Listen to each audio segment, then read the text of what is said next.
Buy all of the necessary supplies. Drawing pencils, erasers, sketchbook, pastels, paint, an easel. Whatever you think you will need for your area of expertise. New supplies and mediums can be encouraging. Try beginner sets of artist-grade supplies, because they are often easier to use than the cheaper, student-grade supplies. Begin with an inexpensive sketchbook with lots of pages, and a sketching set that includes needed putty eraser and different grades of graphite pencils. It may also include charcoal pencils, charcoal sticks, graphite sticks and brown, gray, or reddish sketching sticks. All these tools are useful, and the supplies are cheaper in bundled sets than bought individually. H and 2H, 4H, etc. are hard pencils that sharpen to a fine point, and give a very light mark, easily covered by paint or inking. They're for design. F is a fine pencil, a little harder than an HB, which is a normal no. 2 pencil, and middle hardness. B means black, and each successive degree of B pencil is softer, blacker, and smudgier. 2B is a good sketch pencil, 4B is a great one that gives good shading, and 6B or higher is almost like using charcoal, for ease of smudging and shading. Purchase some how to drawing books. This includes books on specific subjects, like how to draw animals, how to draw horses, how to draw seascapes, etc. Whatever you like most or get interested in.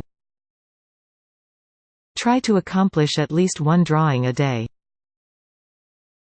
You can even frame them and put them up on your walls, to inspire you to keep going through the next day. You can also check out drawing books from your local library, and find out which one inspires you the most before buying it. Work through each of the exercises in turn, rather than trying to do everything in the book at once. Date your daily sketches. They don't need to be complex or difficult. A 5-minute gesture sketch is as useful for learning to draw as a half-hour spent doing a detailed drawing. If you have a half hour, spending it on half a dozen shorter sketches will actually give better practice. Try to get it right, but don't worry about perfection. You'll achieve good, recognizable drawings by constant practice more than anything else. Choose a favorite subject. This might be your favorite animal, a favorite flower, a rock, a bottle with light coming through it, anything you would really like to draw well and care about personally. Draw the same thing over and over many times, in many different ways. Repeated drawing of the same subject or type of subject, each of your cats, your cat from several different photos, your cat's paw one day, your cat's nose the next, will give you a much richer grasp of the anatomy and proportions of that subject. When you've drawn your pet cat enough times, it becomes easy to sketch a tiger on the first try. Draw enough pebbles, and a mountain becomes easy and understandable. Sketch and draw anything you see. It could be the homeless dude begging for change, or the little girl skipping around with a balloon in her hand. Whatever you see that looks interesting, draw or sketch it. Still, life is one of the easiest subjects for beginners to draw. Literally, the objects don't move. Choose simple ones at first, a vase without too many curlicues, a few pebbles, a flower without too many petals, a clear bottle with an interesting shape, etc. Draw each of the objects separately as a study, then start arranging them together in different ways to see how they go together. The big advantage to still life is that your models don't move, and if you do it indoors, the light from your lamps doesn't change with the time of day, either. Animal drawing may be your passion. Start with your pets. Start when they're sleeping, even if that doesn't seem like an exciting pose, it's when the animal's more likely to hold still long enough to be drawn. Use photos of your pets. Visit zoos with a camera, and snap photos of every animal you see and like, then work from your own photos. Look for open-source photos like Wikipedia Commons and other photos where the photographer gives permission to draw from them. You can also contact photographers who take good animal photos and post them on Flickr or Facebook, asking permission to draw from their photos. Many will be happy to give permission, and most will want to see your drawings. When you're used to drawing animals fast from life, try drawing at the zoo, or wildlife like the birds at your feeder. Life drawing of animals is a good way to learn to do quick gestures and detail them later. Buildings and architecture.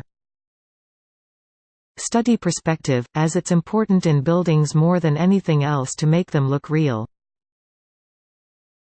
Find a good book on perspective, and do all the exercises. Be careful about working from photos, because they will sometimes distort vertical lines and alter perspective. You may have to correct the photo once you understand what you're doing. This is another popular fine art subject that never loses its appeal. Like still life, you can go out and draw buildings in person, without your model getting up to walk away. Landscapes are a traditional fine art subject. Sketch your own yard from life often, sometimes a small beautiful area, sometimes trying for the big panoramic view. Go out on camping trips, or visit local parks with your sketchbook in hand.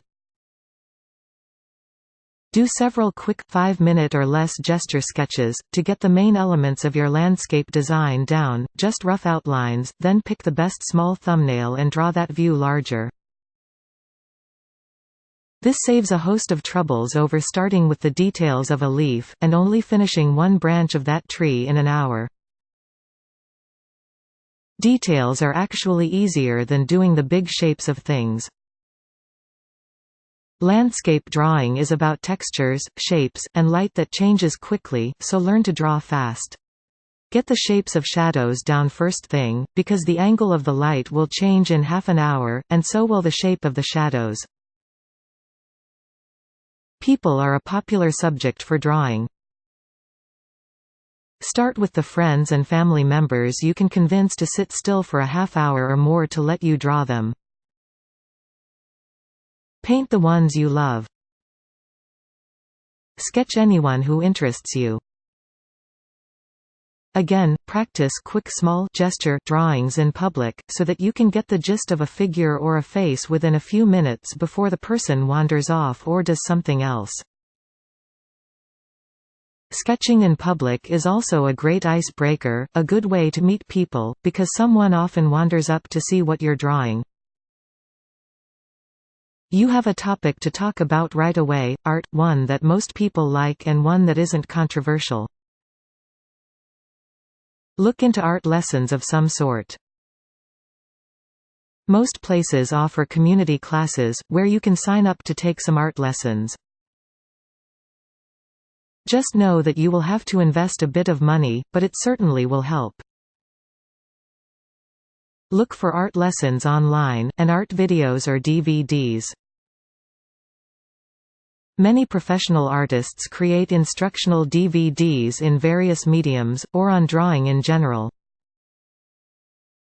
Websites with forums like http://www.wetcanvas.com will often have free art lessons, with volunteer teachers who give assignments, critique your work, and help in encouraging ways.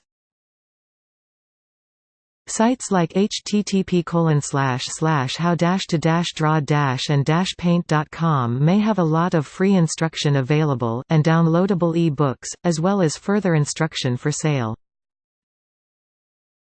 Try before you buy. With online art lessons, some are as good or better than in-person art instruction.